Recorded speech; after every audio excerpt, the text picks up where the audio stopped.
इस video lecture के अंदर हम देखेंगे एमसीक्यूज विद सॉल्यूशन। हमने इससे पहले वीडियो डाली थी जिसमें सॉल्यूशंस नहीं बताए थे, तो इस वीडियो के अंदर बताएंगे हम सॉल्यूशंस भी।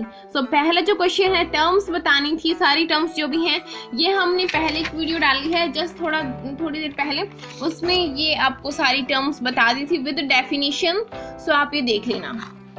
क्वेश्चन नंबर 2 देखें, एग्जांपल ऑफ एसटीडी। एसटीडी के एग्जांपल बताने थे आपसे, सेट में फुल फॉर्म भी पूछी जा सकती है।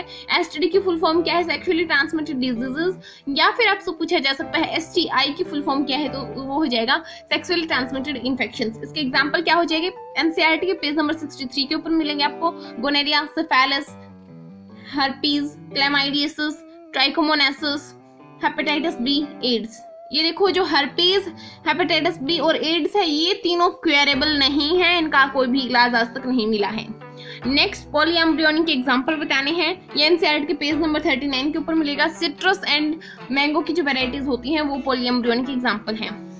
पॉलीएम्ब्रियोनिक वैसे होता क्या है? जब एक ही सीड के अंदर बहुत सारे ओव्यूल्स प्रेजेंट होते हैं, उसे हम पॉलीएम्ब्रियोनिक बोलते हैं। नेक्स्ट, आपको बायोडाइवर्सिटी के सारे पाई चार्ट देखने थे। 15.1 के अंदर आपको सारे पाई चार्ट मिलेंगे। पेज नंबर 260 है एनसीईआरटी का, उसमें आपको देखना था मैक्सिमम कौन से हैं और मिनिमम कौन से एनिमल्स हैं। तो आपको थोड़ा बहुत बताऊं तो इंसेक्ट इनवर्टिब्रेट के अंदर मैक्सिमम है और फिशेज वर्टिब्रेट के अंदर मैक्सिमम है।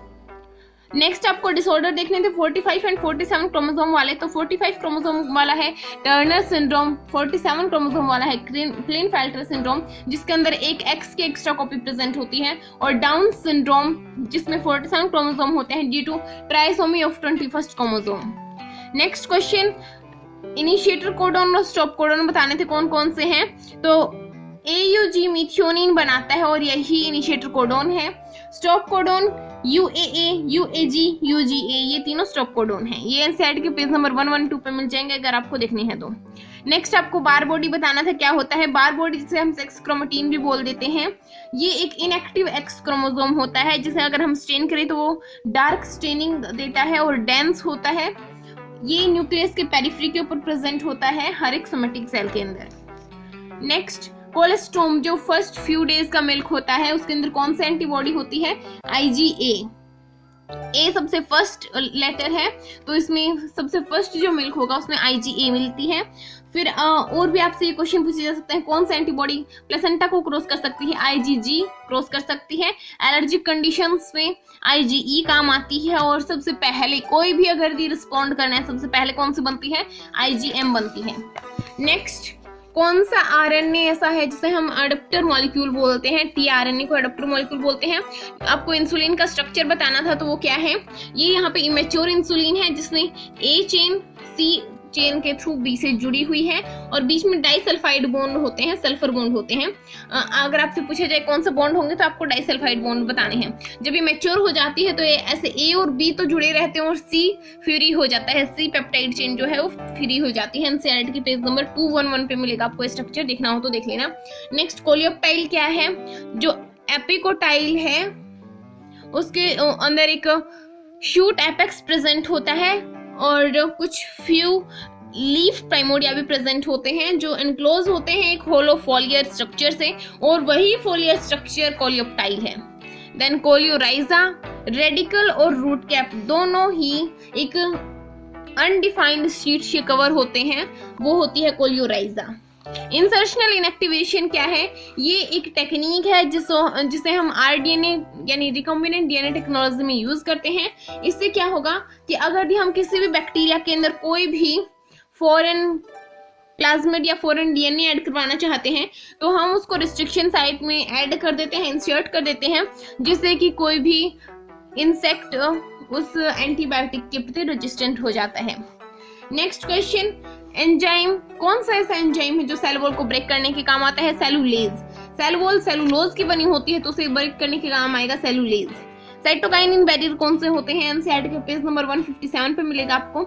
ये ऐसे बैरियर होते हैं जो कि इंटरफेरॉन से रिलेटेड होते हैं। आपको इसमें लिखना क्या है? कुछ वायरस इन्फेक्टेड सेल होती हैं जो कुछ प्रोटीन सिक्रेट करती हैं जिन्हें हम नाम देते हैं इंटरफेरॉन्स, और ये इंटरफेरॉन्स दूसरी सेल को ये मैसेज देते हैं कि हाँ आसपास कोई वायरल इन्फेक्शन है, तो उन सेल्स को प्रिवेंट कर लेगा वायरल इन्फेक्शन से। डायग्नोसिस टेस्ट फॉर एड्स होता है ELISA, और टाइफाइड के लिए डायग्नोसिस टेस्ट होता है वाइडल टेस्ट। सेक्रेड ग्रूव्स, पवित्र ग्रूव्स कौन कौन से हैं? जो कुछ पार्ट होते हैं फॉरेस्ट के जिन्हें हम एकदम अनटच किए हुए छोड़ देते हैं और ऊपर से हम उनकी रक्षा भी करते हैं कि कोई भी उसको हार्म ना पहुंचा पाए, ऐसे प्लेसेस को हम सेक्रेड ग्रूव्स बोलते हैं। जैसे कि हमारे घर में तुलसी का पौधा होता है, हम उसे तोड़ते नहीं है, हम उसको बिना नहे पानी भी नहीं डालते हैं, तो ऐसे हम उसकी प्रोटेक्शन करते हैं, रक्षा करते हैं। वैसे एक सेक्रेड ग्रूव्स होते हैं ऐसे फॉरेस्ट के पार्ट जिन्हें हम कोई भी नुकसान नहीं पहुंचाते हैं, उल्टा उसकी प्रोटेक्शन और करते हैं। नेक्स्ट, स्टेनोथर्मल ऑर्गेनिज्म कौन से होते हैं? ऐसे ऑर्गेनिजम्स जो एक नैरो रेंज टेम्परेचर को ही सहन कर सकते हैं। यूरेथर्मल ऑर्गेनिज्म कौन से होते हैं? जो वाइड रेंज टेम्परेचर में भी काम कर सकते हैं। फिर आपको WHO के अकॉर्डिंग रिप्रोडक्टिव हेल्थ की डेफिनेशन बतानी थी, तो ये हम बुक से ही देखते हैं क्योंकि बुक में अच्छे से दे रखी है WHO के according what is the definition of reproductive health. So let's see it. First page पे ही दी गई है आपको। अकॉर्डिंग टू WHO यानी world health organization, reproductive health means a total well being in all aspects of reproduction, physical, emotional, behavioural, social, इन चारों aspects में अगर कोई वेल बीइंग है, कोई अच्छे से काम कर रहा है, तो उसे हम रिप्रोडक्टिव हेल्थ ही बोलेंगे। PCR की फुल फॉर्म क्या है? Polymerase chain reaction.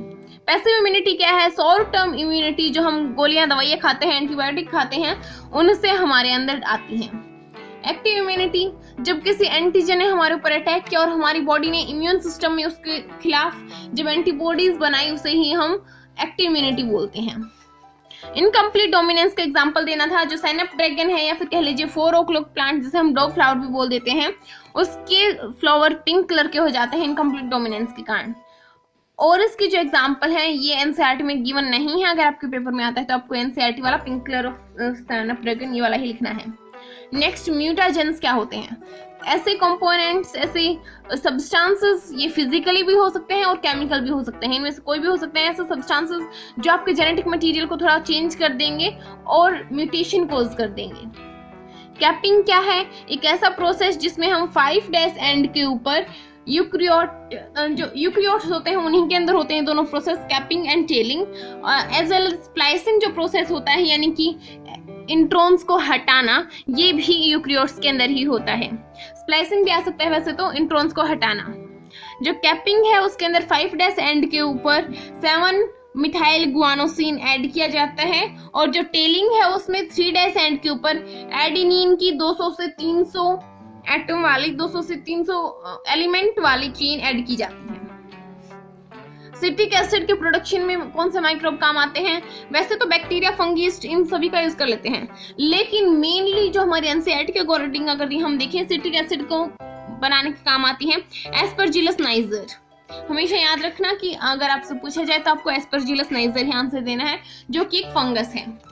Next question, nitrogen fixing living organism बताने थे हमें। Living bacteria, Anabaena, Nostoc, Azotobacter, Clostridium, ये सारे जो हैं ये living, free living nitrogen fixing bacteria हैं।